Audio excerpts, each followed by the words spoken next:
I love that you have like a spin move. It looks like a video game. I love it. That's what, 1990. When was that? What was that game? What was the highlight? That was 1994, which God, I can't believe that's over 30 years ago. That just makes me feel so damn old. But it was a lot of fun. That was a great game. That was a game. It was kind of a trip for me, to be honest, at that age, because that was Dan Marino on the other sidelines, and I had his poster on my wall growing up. Right. And, so like when I'm playing against like Dan Marino and John Elway, Jim Kelly, I feel like I'm out there on the field playing against like Superman and Batman. Like these people aren't even real to me, and all of a sudden I'm competing with them. It was a trip, but it was a lot of fun. So what was Dan Marino like after a game? Like, is there a dap He's up? awesome. Like, what was that like? Oh, for sure. Yeah. Those guys, they were always so kind to us young guys coming in. They're a decade older than we were. And I don't know if they totally understood how in awe, I was and we were, and I tried to play it pretty cool, so? I don't think they did at that point, know that, man, I was like kind of like just so nervous to go say hi. But they were so kind to us, and then we got to go to some events, and they would hang out with us and make us feel like we were part of the cool club, even though we were just kids. I just looked up your stats from that game. I had no idea which game it was. You had 400 yards and 4 touchdowns, and I was like, oh, I'm gonna tell him that. And then I saw that Marino had 473 and 5. Pissed me off. It was one of those games. I mean, even though, in retrospect, losing sucks always. But it was just so cool to be out there with my hero, and between the two of us, 800 yards and 9 touchdowns. And we were driving to come back and win the game at the end. Since you brought up this really terrible memory, I guess I'll go ahead and this can be my therapy session. But we were driving to win at the end, and Ben Coates, who was my guy, who was just worn out. It was like 95 degrees. They stripped the ball from him as we were driving and took it over. Otherwise we would have, otherwise I would have had 5 and we would have won. It's in that. Sorry to bring it. That's what the wine is for. I hope that's what's in that. That is, yeah, the wine. Yeah, well, it is. It's. I'm on the West Coast, so I've got my morning wine going. We love that for you. It's so interesting to think, like, I feel like when growing up watching the NFL, I really thought everyone hated each other. Like, I thought every quarterback hated each other, and like it was like so. And I think you guys hit it better. Like these quarterbacks nowadays they're exchanging the jerseys, they're doing the pro-ams together, they're like all hang. Like I liked it better thinking that you and Marino hated each other's guts, and he was horrible to you 10 years older. Yeah, that would have been easier. But now some of the defensive guys now, I love that picture of me and Danny, and it was funny. Look at that. At that point he tore his Achilles. He was wearing this big boot. I was kind of at that point I'd known him. This was a couple of years later. At that point, I think I'd known him for a little while, and so I was giving him shit on about how bad he looked in his uniform at that point. But no, I had it. I think the best way to describe it. You remember the God, you might be too young, but like the Saturday morning cartoons, like Wile E. Coyote and where they would go and just literally try to. But there was the one scene where the sheepdog, they walk in and they clock in, and then they try to kill each other. And at the end of the day, they clock out, and then they walk out. Rest of the family, we'll see you later. So that's kind of what it was like. It was like, especially the guys in the trenches. They would just try to kill each other, and then after the game, would chat, and they would see each other in the off season, and sometimes play golf and so on. But during those games, though, they were literally trying to kill each other. Yeah, I mean, you started saying, I don't know, it was nice between the quarterbacks, but the stuff with some of the defensive players was real and carried on. There was no clocking out. Who were those guys? Who was that? Who was that for you? Oh man, it was funny for me because one of the guys that I really hated playing against the most was Brian Cox, who played for the Dolphins, and then he played for the Jets also, but then he became a teammate. And when he was my teammate, I loved him. But man, when he was on the other side of the ball, man, he was always chirping, running his mouth, and I hated playing against him. But then we became teammates, and I loved him. I mean, to me, Brian Cox is the dad in Succession. Right. You're just a great actor. You're just a kid. You just have to go back and watch some old YouTube videos from my era, and then you'll know who some of these people are. Do you guys all still talk, like you and the quarterbacks from your era? Like, what's the relationship? What's the text chain like now? Yeah. Depending sporadically, I'll text Danny from time to time.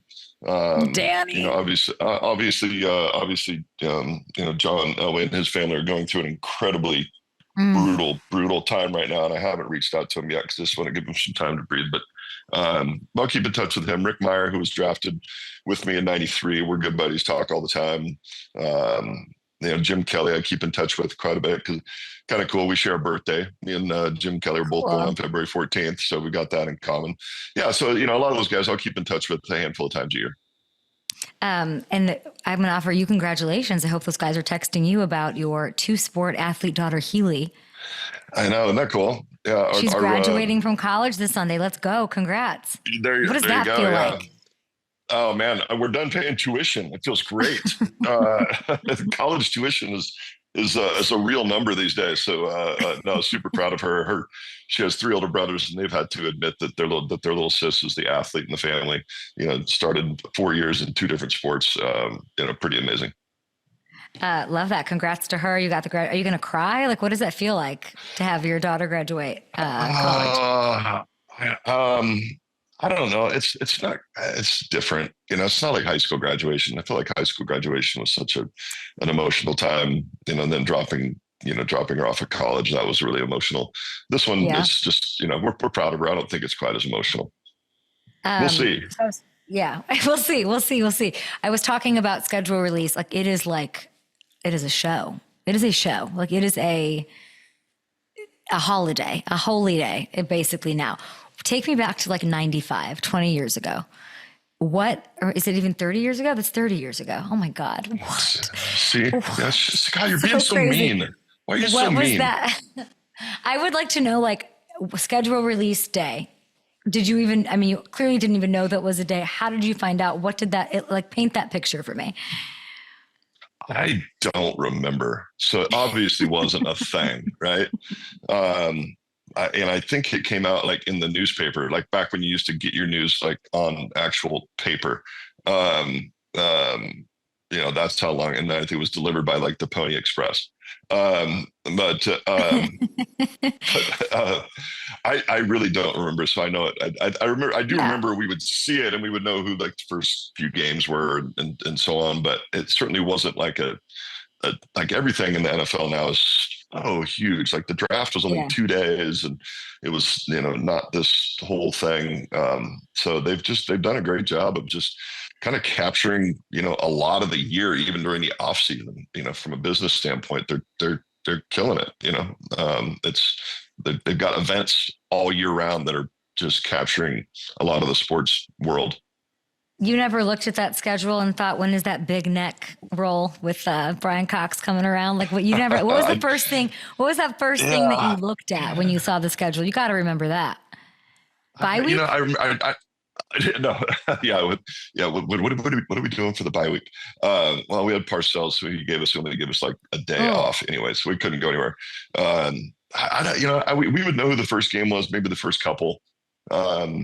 And there were times where you would go through the schedule and look at kind of your non-conference schedule and see how that stacked up. But I don't know. I just don't remember it being a thing like it is now. We would know who the first game was, but that was kind of it. Your first year, they had 2 bye weeks, right? We did have 2 bye weeks. That's right. Let's bring that back. Yeah, for sure. Especially now that they got 17 games, I think they should get an extra break in there and just make it this even longer season. I think let's listen to the great Drew Bledsoe. Okay, he's saying let's take a breather, people. 2 bye week seasons shall return. That's the headline, Drew. I just got you into. I just roped you into it. I love it. Yeah, I love it. Super hot take by Drew Bledsoe. Extra bye week. I'm sure that's going to be a big part of the news cycle.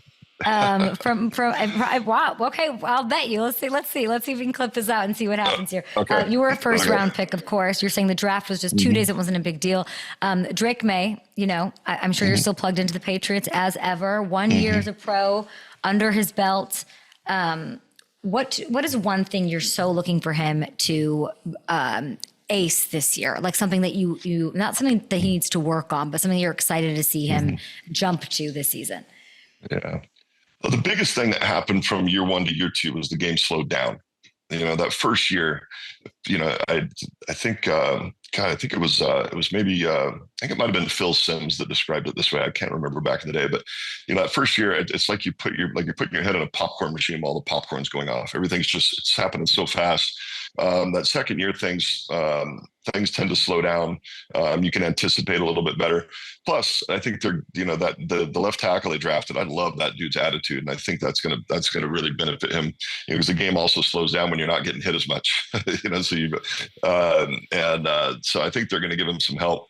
And I just look, for him, the ball come out of his hands a little bit faster, anticipate a little bit better. You know, um, just more efficient, I think would be the biggest thing that I would anticipate happening for him this year. I mean, your second season in '94, I went and did my game log research. You led the league in yards your second season. You made the playoffs your second season. Yeah. I expect that kind of jump out of Drake Maye. A lot of people, I know that you talked to me about how impressed you were with his athleticism. You mentioned it just a little bit here. Do you think you should run more? Yeah, it's such a great weapon. And something, quite honestly, I'm a little bit jealous of. It was not a big part of my game, obviously. But it can really break the back of a defense, because when you have a defensive play on third down, and we're looking at some third downs right here where you cover everybody's covered, you've done your job, and then all of a sudden the quarterback pulls it down, runs, and gets a first down. That's really disheartening to a defense. When you really feel like you did your job in coverage and you covered everybody, and all of a sudden a guy pulls it down and runs for a first down, it can really be devastating to a defense. I'm not necessarily saying he should run more, but the ability to do that, man, it really changes. I mean, you watch Pat Mahomes it seems like every game, at the end of a game, Pat would make one big play running the ball. Obviously, he's magic throwing the ball, but it just always seemed like in crunch time he would pull it down and run for that first down. That was just a backbreaker, and I think Drake Maye has the ability to do that. Do you think obviously the coaching change everyone's talking about, Vrabes, all of that, it's got to be hard to have to pick up a whole other vibe, a whole other thing. Like, what are we, in that world, should I be patient with Drake Maye this year? Yeah, I think it's going to require some patience. I do believe in Josh McDaniels. By the way, the other Josh McDaniels, the real Josh McDaniels is our winemaker, Josh McDaniels. And then the other Josh McDaniels is the football coach. But I think Josh is great. There may be a learning curve where it may take a year for them to become really comfortable with each other. It may happen really quickly. You never know how those relationships are going to go. But my hope now for Drake is that he can have some stability from that standpoint, where hopefully now he can work with the same coordinator for a while. I had 8 different coordinators in 14 years. Is that right? When you do that, you're learning a new personality, you're learning a new philosophy, you're learning a new language, all of this stuff. And when you can work with the same guy for a few years, you start to think the same, you start to, see things the same way. And so my hope for him is now that he'll have some stability for a while from that standpoint, where he can work with Josh for a number of years. When you were in the Parcells experience, which of course, you had some of that continuity to start your career, foundationally, you had this guy, and there were a lot of changes after he left. How grateful are you? In the moment, it had to just be oh my gosh, this guy's like a madman. But is there a lot of gratitude for, looking back at it for sort of setting you up for success? How do you view that? Playing for Parcells was never fun. It was. I didn't say that. He was just a pain in the ass. So I would be curious to see what would have happened, had he not, gone to the Jets, and then we had to give up some picks, and there was a lot of stuff they had to give up some picks, and then we had to give some picks back when Belichick came. But it was I don't know. It would have been interesting to see what would have happened had we been able to have some more continuity for longer, coming off of that Super Bowl. Now, full respect, we had Pete Carroll after that, and I love Pete. Yeah. Don't feel like he really got a fair shake in New England. So I wish, that it had worked out for Pete to be there longer. We had a bunch of injuries at the wrong time. That really hurt him. But yeah, I don't know. It would have been interesting. I don't know what would have transpired. You can't go back and rewrite it. But it would have been interesting to see if we'd been able to maintain that continuity for a little bit longer. When I asked you like how great, like, was there gratitude, and you're laughing about like he's a pain in the ass, where did your head go? Like, what was the memory? Where did your head go with? Like, oh man, I don't think anybody, if they're being honest, would tell you that it was a lot of fun playing for Bill. I mean, he was funny. If he wasn't talking to you, he was really funny, because if he's talking to somebody else, you're like, oh, wow, that's mean. But funny. But if he was talking to you, it wasn't that funny. So I don't know that anybody would tell you that playing for Bill Parcells was a great time. But obviously, Hall of Fame football coach. So glad I got to play for him. But I don't think anybody would tell you that they really enjoyed it. Yeah, you mentioned talking to Sims a lot. I mean, Sims went through it with Parcells as well. It's just interesting part of history, and like what did that mean to get that kind of a start to your career, whether it's something you maybe didn't enjoy but got the best out of you. You don't sound convinced, which I love. There's a lot of talk about uniforms. Let's talk fashion. That's why you're here, Mr. Bledsoe. Let's talk fashion. That's really what I'm known for. I'm a fashion icon. Yeah. Of course. The Patriots, so they were picked as part of this Nike Rivalries alt uniform program. Okay, it's going to debut this year. Pats were picked. Some fans are thinking that they're going to go with this classic 90s vibe. Let's take a look. There we go. What do you think of them bringing this guy back? I like it, man. I like that. We had, if you can find the 94 uniforms, we only wore those one year, and I thought those were kind of cool. We had numbers on the shoulders. And then the block letters, and then we went went 95, 96. We had kind of the two different colors of blue. It kind of looked like soccer a little bit, and so those were cool. But the 94 unis, I thought those were my personal favorite. I thought those were pretty cool. But again, when we start talking fashion, you do have to recognize that I think I was the last and maybe only ever first overall pick that did not wear a suit to the draft. I wore like some jeans and a red polo shirt when I got drafted first overall.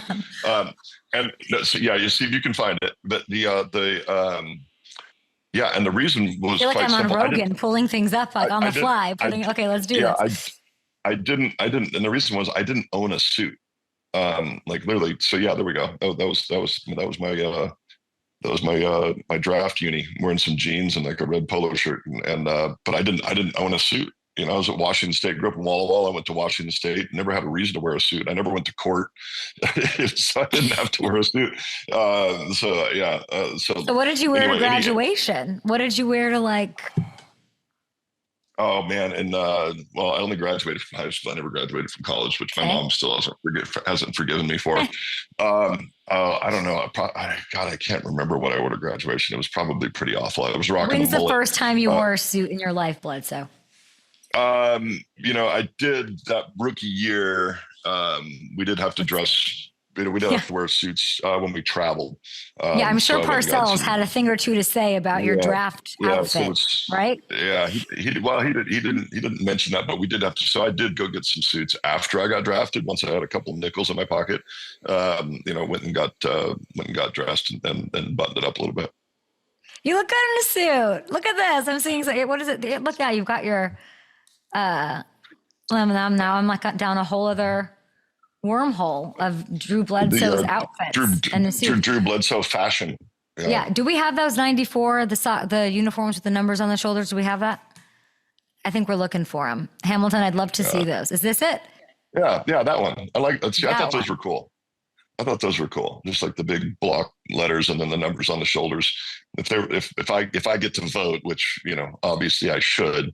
There we go. See, I was rocking the hockey hair and had the suit. Yeah. Drew, do you mean to tell me that you have not heard anything about those uniforms coming back? You have no scoop for me? Come on. I have no scoop. I have no scoop. I am so sorry. I could probably find out for you. I can do some digging if it's really, really important, but they haven't reached It out is. to ask for my fashion opinion, which is shocking and somewhat insulting that they haven't reached out to ask me about fashion. Let's talk about your Bills a little bit, right? Let's Yeah. listen. We're doing schedule release, of course. They've got, they're going to get some primetime games. They're complaining about not having enough primetime games that have been released, but it's going to happen, of course, tonight into tomorrow. Joe Buck, I saw he was on Good Morning America, and he picked the Bills to win the Super Bowl. What do you think of that? Man, that would be awesome. Obviously, I'm most closely associated with the Patriots. I was there for the longest, but I have a particular affection for the Buffalo Bills and for their fans who have been so loyal for so long, and they've never won a championship.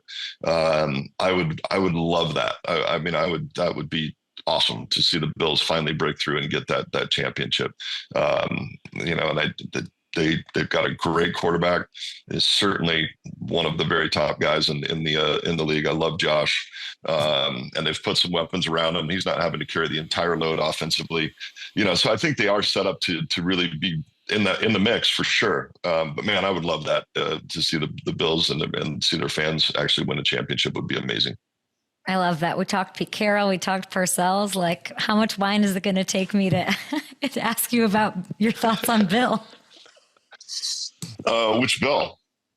Bill Belichick, my friend. Bill Belichick. He of the headlines. He of every headline ever. Your thoughts, my friend. That's just an amazing phenomenon. When the news broke last summer about his girlfriend, my daughter and her best friend were living with us, and they're that generation, right? And then Bill is my dad's generation. Some of those conversations with my daughter were pretty interesting. They're like, yeah, that'd be like you dating somebody your grandpa's age. So yeah, it's quite interesting. I think if nothing else, people are going to pay attention to what's going on in North Carolina. So there's this that. Is good PR. Yeah, if you're looking for clicks, that's working. Maybe I'll be interested to see. I don't know. I don't know. But yeah, quite an interesting phenomenon. I do, in the really kind of mean part of my personality, I do kind of wish that news had broken, earlier before we did the roast, because that would have been the only topic of conversation. Nah, it hadn't really broken before then. Oh. I think maybe there were some rumors, but if it had, I don't know that he would have showed up. And if he did, boy, he would have gotten killed. You didn't meet her at the roast, Jordan? You didn't meet her at the roast? I didn't. Interesting. I thought that was part. I thought Brady made a joke about it. I think it was sort of out there a little bit, but it wasn't out there fully publicly at that point. Yeah. Yeah. How much would I have to pay you to see like the text chain of you and Patriots have passed on this whole thing? Like, what could that possibly look like? It's there've only been just a few that have gone around. It's just, I don't know. Are you happy for Bill? I'll ask you that. That's my real question. Of course, I'll tell you why. You want people to be happy. And I'm sure he's happy. She seems like she's happy. So, hey, good for them. But optically, it's pretty crazy. The one thing we did bring up was like, man, if you're her dad and she shows up for Thanksgiving and it's like, hey dad, this is my boyfriend. I'm like, what? That would be awkward, but yeah. I like that. Anyway. It's interesting that that's what you're focused on in the whole world. Like since you found out a year ago, like there's a lot going on. Like there's a lot that's gone on since, but you're stuck on the age part of it, which I think I get it. I mean, she's old enough to go to doubleback.com and get some wine. It is. Yeah. She's old enough to buy some wine. Hopefully she does. Anyway, it's funny, but it'll be interesting to see how, on the football side, how that goes. I wouldn't bet against him. He's one of the greatest football coaches, maybe the greatest football coach of all time. I wouldn't bet against him success on the field, but it'll be interesting to watch, certainly. And I think that I liked your take. It's good. Like people are going to be watching. I think that's great. Yeah. I think I agree with that. And you're happy for love. And I am too. And actually, I mean that earnestly. I actually do sincerely mean that. I hope he's happy. And I hope she's happy. And I hope they're happy. And there we go. We appreciate you. Go to doubleback.com for some wine. We're going to take a TV break. You'd be a tough person to be friends with because like I know some wine people and it's like impossible to buy wine and bring to their house when you're invited. So like I hate people like you truly because it's like the people who have like the wine cellars in their basements and that shit, you know, because it's impossible to like not second guess and have a full on panic attack at the wine store. Give me a bottle. And I don't think of like, not like money wise, like give me a bottle that if I showed up with it, like you'd be impressed. You'd be like, oh shit, this is good stuff. Probably something from Italy, honestly. I love Italian wines, especially Northern Italy, like Barolo, Barbaresco, some of those wines. And then if you brought something that actually, because those wines, they really age well. So if you show up at my house for dinner, if you can find like an older bottle of Barolo, I'd be very impressed. So if I brought an older bottle of Barolo that ages well. Yes, absolutely. Okay, great. You'd be impressed by that. What can you tell us? What's going on with the winery? What's going on with the wine business? It's going really well. We've got 3 different wineries now. The latest greatest is our Bledsoe McDaniel's winery. It's Willamette Valley Pinot Noir from Oregon. The stuff's just like candy. It's so delicious. It's one of those that when we bring it home to the house, it doesn't last very long. We'll bring home a case. I'm like, oh, good, I'm going to put this in the cellar and age it for a few years, and then we go to the box, and the box is empty. You're not supposed to get high on your own supply. We all know that, but man, we drink a lot of our own Pinot Noir. When you sit down with Tom Brady, what bottle of wine from your supply are you putting on the table? Yeah. Probably our Doubleback Estate Reserve, which is our flagship. We only make a handful of barrels every year of the Estate Reserve, and that's truly our best stuff. And so if you sit down with Tom, we'll do that. If I can get him to actually have a glass of wine, I probably doesn't do that often. Some sort of avocado smoothie or some bullshit. I don't know. Avocado wine sounds fantastic. I saw that he was on a podcast recently, Drew. He was talking about watches for like 5 minutes straight, like what kind of all the different kind. And then I'm thinking like, if you were to show that to Drew in like 2001, this clip of him being like, who has better watches, me or Jay-Z? And they're like, what would you think? Like, what would you think watching that? I don't know. I suppose I could see it back then. He was pretty frugal because he was making rookie minimum, so he wasn't into that yet. But he did. I think that his rookie year, I think he got for the other quarterbacks. I think he got us cologne. Really? Which is I don't know whether to be what kind. I can't remember. I can't remember what it was. I don't know if I should have been insulted, like, "Hey, dude, you stink," or. But he grew up with sisters, so he at least had that going for him.